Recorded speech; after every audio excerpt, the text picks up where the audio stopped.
Hello বন্ধুরা, আমি ক্যামেরার পিছনে নেপোলিয়ান বলছি। আজকে আমি বানাচ্ছি পাঁচমিশালি আচার। সব মশলাগুলোকে ভেজে মিক্সিতে গুঁড়ো করে নিয়ে এবার মেশাবো। এই যে দেখুন, যত মেশাবো তত ভালো হবে। আপনারা এভাবে পাঁচমিশালি আচারটাকে ভালোভাবে একদিন রোদে দেবেন। পাঁচমিশালি যেমন আম, গাজর, এটা আজকে আমি দিয়েছি রসুন, লেবু দিয়ে মাখিয়ে একদিন রোদে ফেলে রেখে দিয়েছি। তারপর আজকে মশলা ভেজে গুঁড়ো করে পুরো মাখাচ্ছি। যত বেশি মাখাবো তত ভালো হবে। দাদা দাদা, এই যে ওপরে একটুখানি ভিনিগার আছে, তো ভিনিগার আনতে বলেছিলাম, পুরোটাই দিয়ে দাও।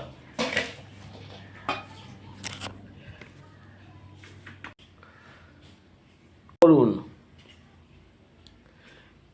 ভুল হয়ে গেল। ওই যে নিয়ে আসো তো একটুখানি ভিনিগারের বোতলটা। এই যে ভিনিগার মেশানো হয়েছে, তেল মেশানো হয়েছে। এই যে ভিনিগার, এই ভিনিগার দেওয়ার ফলে 1 বছর থাকবে। আর ভিডিওটি ভালো লাগলে লাইক, শেয়ার, কমেন্ট করে আমার পাশে থাকবেন। অনেক অনেক ধন্যবাদ।